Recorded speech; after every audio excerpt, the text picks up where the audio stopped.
अब हमारा next topic आता है एपिलेप्सी एंड सीजर्स। ये एक और इम्पॉर्टेंट टॉपिक है जो कि 20 नंबर में आ सकता है सीएनएस से। तो स्टार्ट करते हैं। सबसे पहले तो दोनों की डेफिनेशन देखते हैं। सबसे पहले सीजर की डेफिनेशन क्या है? Paroxysmal event due to abnormal excessive hypersynchronous discharge from an aggregate of CNS neuron. एक ग्रुप ऑफ सीएनएस न्यूरॉन से बहुत ज़्यादा एक्सेसिव हाइपरसिंक्रोनस डिस्चार्ज निकल रहा है, जिस वजह से बहुत ज़्यादा डिस्क्रीट इवेंट हो रहे हैं बॉडी में, तो उसको क्या बोलते हैं? सीजर में paroxysmal event due to abnormal excessive hypersynchronous discharge from aggregate of CNS neuron. ठीक है। फिर वही epilepsy, condition in which an individual has recurrent seizure. बार बार सीजर आने को बोलते हैं एपिलेप्सी। और सीजर में वही हाइपरसिंक्रोनस डिस्चार्ज की वजह से जो भी मूवमेंट हो रहे हैं, है ना, उसको बोलते हैं सीजर। ठीक है। अब क्लासिफिकेशन आते हैं तो ठीक है, डेफिनेशन क्लियर है। फिर आते हैं क्लासिफिकेशन, फोकल और जनरलाइज्ड। फोकल में आता है मोटर, सेंसरी, ऑटोनोमिक और कॉग्निटिव फीचर देखें। कोई भी एक पार्टिकुलर एरिया को जब ब्रेन में इन्वॉल्व करेगा, ठीक है, तो उसमें क्या क्या सिम्टम मिल सकते हैं? मोटर, सेंसरी, ऑटोनोमिक, कॉग्निटिव, कोई भी फीचर मिल सकते हैं। फिर जनरलाइज्ड के टाइप हैं GTCS, absence seizure, atonic seizure और मायोक्लोनिक सीजर। ठीक है। तो आप एक एक करके डिस्कस करते हैं। पहले फोकल को थोड़ा डिस्कस करेंगे, फिर जनरलाइज्ड को डिस्कस कर देंगे। फोकल सीजर में दो टाइप के सीजर होते हैं, फोकल सीजर विदाउट डिस्कॉग्निटिव फीचर और focal seizure with dyscognitive feature. तो विदाउट डिस्कॉग्निटिव फीचर, डिस्कॉग्निटिव मतलब होता है कॉन्शियसनेस, तो इसमें कॉन्शियसनेस जो है प्रिजर्व रहेगी। Consciousness is fully preserve during seizure and can cause motor, sensory, autonomic feature. जो भी नॉर्मल फोकल सीजर जो होते हैं वो ये फीचर दिखाते ही हैं, मोटर, सेंसरी, ऑटोनोमिक फीचर, तो भी देखेगा। तो एक तो कॉन्शियसनेस प्रिजर्व रहेगी और मोटर, सेंसरी, ऑटोनोमिक फीचर मिलेंगे। फिर दूसरा आता है focal seizure with dyscognitive feature. अब इसमें जो है कॉन्शियसनेस अल्टर हो जाएगी, तो unable to respond to visual और वर्बल कमांड। विजुअल और वर्बल कमांड से रिस्पॉन्ड नहीं करेगा क्योंकि इसमें कॉन्शियसनेस नहीं है। Seizures begin with an aura, aura से स्टार्ट हो सकती है और ऑटोमेटिज्म मिलेगा। ये सारे मूवमेंट्स मिलेंगे जो कि होते हैं behaviour such as chewing, lip smacking और swallowing। ये सारे जो ऑटोमेटिज्म बोलते हैं, ये मूवमेंट देखने को ऑटोमेटिज्म बोलते हैं। ठीक है।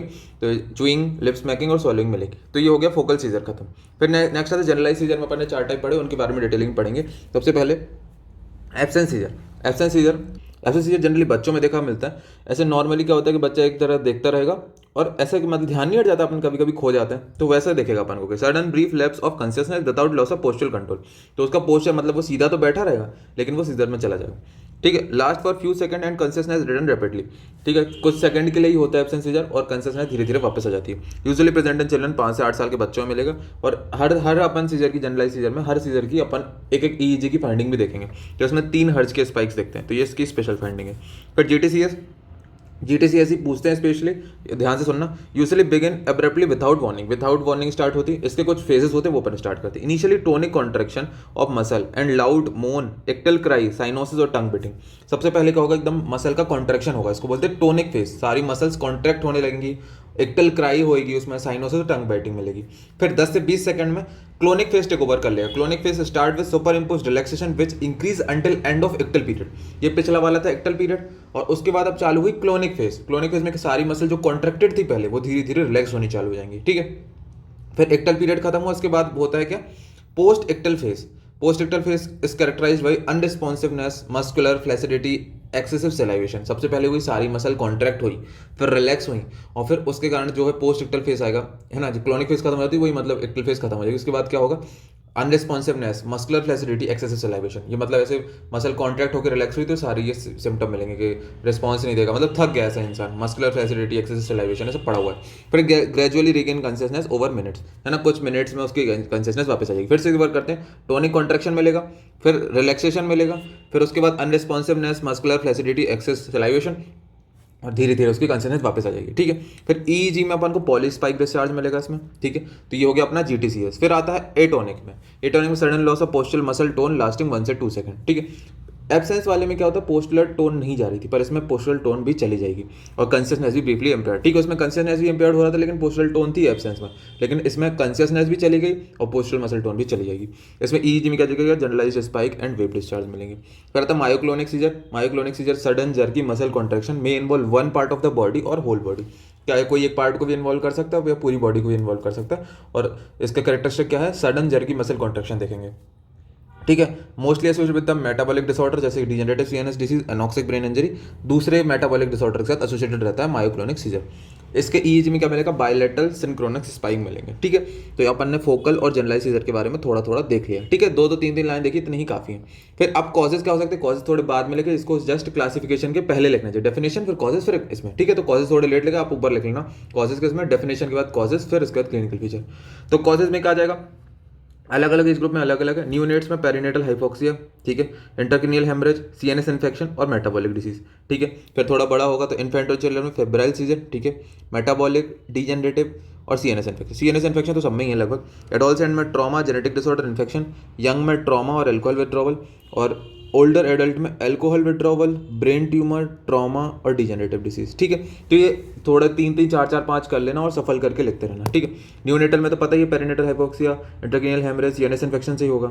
फिर इन्फेंट में थोड़ा बड़ा हुआ तो बुखार आना उसमें स्टार्ट हो जाएगा, तो febrile seizure, metabolic, degenerative, CNS infection हो सकता है। सीएनएस इन्फेक्शन तो सब में ही है। थोड़ा एडोलसेंट होगा तो चोट वोट लग सकती है, ट्रॉमा, जेनेटिक डिसऑर्डर, इन्फेक्शन हो सकता है। यंग एडल्ट में ट्रॉमा तो होता ही है यंग में, और उसके बाद क्या है कि अल्कोहल पीना चालू कर देगा तो अल्कोहल विड्रॉवल, तो अल्कोहल विड्रॉवल यंग एडल्ट में भी, ओल्डर एडल्ट दोनों में मिलेगा, ठीक है। तो कैसे भी याद कर लेना कॉजेज। फिर आता है इन्वेस्टिगेशन, तो routine, serum glucose, calcium, electrolyte, liver function, kidney function, ये सब करेंगे अपन, ठीक है।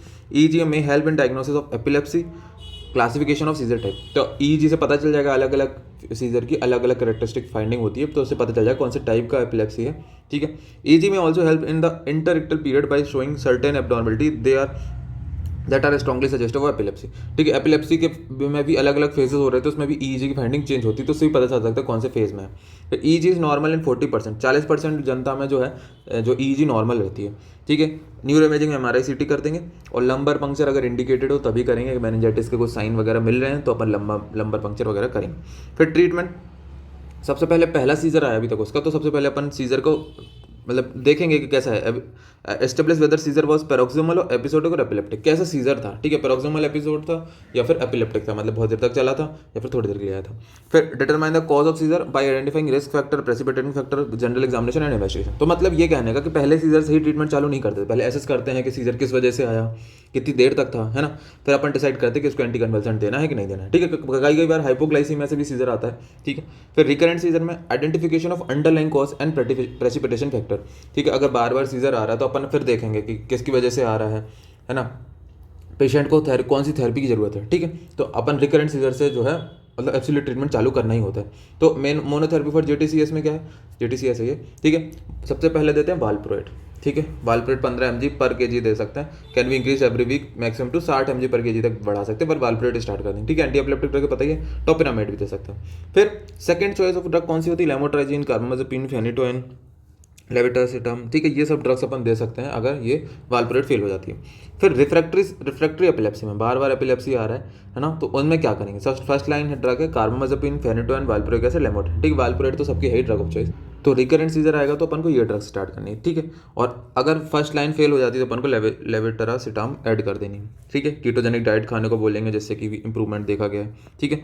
Surgical treatment of refractory seizure में जो भी लोब बहुत बार इन्वॉल्व हो रहा है और वहाँ का टिश्यू में जितना भी वहाँ पे परमानेंट अगर डिटोरेशन हो गया तो अपन क्या करेंगे, एंट्रोमीडियल टेम्पोरल लोबोटोमी, एमेगडेला हिप्पोकैम्पेक्टोमी, हेमिस्फेरेक्टोमी, जहाँ पर भी ज़्यादा दिक्कत हो रही है उस पार्ट को अपन रिमूव कर देंगे, ठीक है, जहाँ पे भी न्यूरॉन्स के खराब है, ठीक है। तो ये ट्रीटमेंट में सबसे पहले वही लिखना है कि फर्स्ट सीजर आया तो अपन को डिसाइड करना है। फिर रिकरेंट सीजर से अपन को ट्रीटमेंट स्टार्ट करना है, तो मोनोथेरेपी और रिफ्रैक्टिव सीजर को अलग अलग है। रिफ्रैक्टिव एपिलेप्सी में ये वाली ड्रग्स देते कार्बामाज़ेपिन, फेनोपेरिन, जो इसमें सेकंड लाइन थी वो इसमें फर्स्ट लाइन में आ गई है, और सेकंड लाइन में इसमें भी लेविट्रासिटाम बना हुआ है, ठीक है। तो ये हो गया अपना एपिलेप्सी। अब फिर नेक्स्ट आता है टॉपिक स्टेटस एपिलेप्टिकस, जो कि बहुत ही ज़्यादा इंपॉर्टेंट है, 5 नंबर में काफ़ी बार आया है। तो ये 3 चीज़ें ही आती हैं, स्टेटस एपिलेप्टिकस और स्टेटस एस्थमेटिकस और डीके, ये 3 जो है इसके मैनेजमेंट बहुत बार पूछे ही जाते हैं, तो ये कर लेना। सबसे पहले आते हैं स्टेटस एपिलेप्टिकस। फिर आता है इसकी definition, status epilepticus refers to continuous seizure और repetitive discrete seizure with impaired consciousness in interictal period, मतलब कहने का कंटिन्यूस सीजर आ रहे हैं और उन सीजर्स के बीच में इसकी कॉन्शियसनेस वापस नहीं आएगी, तो उसको क्या बोलते हैं, स्टेटस एपिलेप्टिकस, मतलब बहुत सारे सीजर्स कंटिन्यूसली चल रहे हैं। फिर और क्या डेफिनेशन है, और status epilepticus scissor of greater than 5 minute, 5 minute से ज़्यादा किसी में अगर सीजर चल रहा है तो अपन बोलेंगे उसको स्टेटस एपिलेप्टिकस। और more than 1 seizure within 5 minute period without a patient returning to a normal, अगर 5 मिनट से कम भी है लेकिन 2 सीजर के बीच में अगर कॉन्शियसनेस वापस नहीं आ रही है तो भी उसको बोलेगा अपन स्टेटस एपिलेप्टिकस, ठीक है। तो डेफिनेशन समझ में आ गई, अलग अलग सिनेरियो के अलग अलग है, बाकी समझ में आ सकती। फिर टाइप्स में आते सबसे पहले जनरलाइज्ड कन्वल्सिव स्टेटस एपिलेप्टिकस, तो जनरलाइज्ड कन्वल्सिव स्टेटस एपिलेप्टिकस। फिर दूसरा नॉन कन्वल्सिव स्टेटस एपिलेप्टिकस, ठीक है। एक जनरलाइज्ड कन्वल्सिव, एक नॉन कन्वल्सिव, ठीक है। फिर उसके बाद आते हैं क्लिनिकल फीचर में। तो क्लिनिकल फीचर दो मतलब उसमें डिवाइड के 2 फेजेस में, सबसे पहले इनिशियल कंपनसेटरी फेज और फिर बाद में डीकम्पनसेशन। पहले बॉडी कंपनसेट करना चाहेगी तो सिंपैथेटिक ओवरड्राइव होगा, कार्डियक आउटपुट बढ़ेगा, बीपी बढ़ेगा, ठीक है, ये वो है कि उसको कंट्रोल करना चाहती है। फिर डीकम्पनसेशन अब कंट्रोल के बाहर है तो haemostatic failure, cardio respiratory collapse, electrolyte imbalance हो जाएगा, आईसीपी सेरेब्रल डीमा हो जाएगा, मल्टी ऑर्गन फेलियर, ठीक है। 2 फेज में डिवाइड कर दे, इनिशियल कंपनसेटरी फेज और फिर डीकम्पनसेशन, ठीक है, क्लियर। फिर अगला आता है कॉम्प्लिकेशन क्या क्या मिल सकते हैं, aspiration, hypotension, cardiac arrhythmia, renal failure, ठीक है, इजी सिंपल समझ में आ रहा है। फिर इसका मैनेजमेंट सबसे ज़्यादा इंपॉर्टेंट है, मैनेजमेंट ही पूछा जाता है ज़्यादातर, ठीक है। सबसे पहले 5 मिनट में क्या करेंगे, जैसे ही उसको सीजर आ रहा है उस दौरान अपन उसके सब कुछ जितना भी उसका अपन इन्वेस्टिगेशन कर सकते हैं वो सब करेंगे, और उसका जो एयर ब्रीथिंग सर्कुलेशन सबसे पहले वो मेंटेन करते हैं, ऑक्सीजन देंगे, आईवी एक्सेस लें, ईसीजी मॉनिटरिंग चालू करेंगे, कोई कार्डियक कॉज तो नहीं है, अपन ग्लूकोज देते हैं कि हाइपोग्लाइसीमिया की वजह से भी हो सकता है सीजर आ रहा हो, ब्लड और serum electrolyte and RFT, magnesium calcium blood ले लेंगे उससे, टॉक्सिकोलॉजी स्क्रीनिंग के लिए अपन यूरिन और ब्लड ले लेंगे, ठीक है। तो पहले 5 मिनट में अपन ने पेशेंट को असेस किया, सबको जल्दी दी, फिर अपन ड्रग चालू कर देंगे। अगर एपिलेप्सी यहाँ पर कंटिन्यूस बनी हुई है तो अपन ड्रग चालू करेंगे। सबसे पहले थियामिन दी है, और मेन जो ड्रग दी है एपिलेप्सी के लिए वो है लोराज़ेपाम। लोराज़ेपाम से ट्रीटमेंट चालू किया, लोराज़ेपाम 4 mg ओवर 2 मिनट, और अपन उसको रिपीट करते हैं हर 5 मिनट में, ठीक है। तो पहली ड्रग दी है 6 से 10 मिनट में, वो कौन सी है, लोराज़ेपाम। फिर अगला 10 से 20 मिनट में कौन सी ड्रग दी है, फॉस्फेनेटोइन, ठीक है, फॉस्फेनेटोइन 20 mg। अपन को एक ड्रग और एक डोज याद रखनी है, लोराज़ेपाम 4 mg, फॉस्फेनेटोइन 20 mg, ठीक है। फिर अगले हमें आते हैं 20 से 60 मिनट में, अब अपन को थोड़ी और हार्ड ड्रग देनी पड़ेगी, और थोड़ी, तो अपन देते हैं एनेस्थेटिक एजेंट, तो मेटाजोलम दे सकते हैं, ठीक है। इसकी लोडिंग डोज होती है 0.2 mg पर kg, ठीक है। तो मेटाजोलम की डोज याद कर लो, या फिर प्रोपोफोल की 1 mg।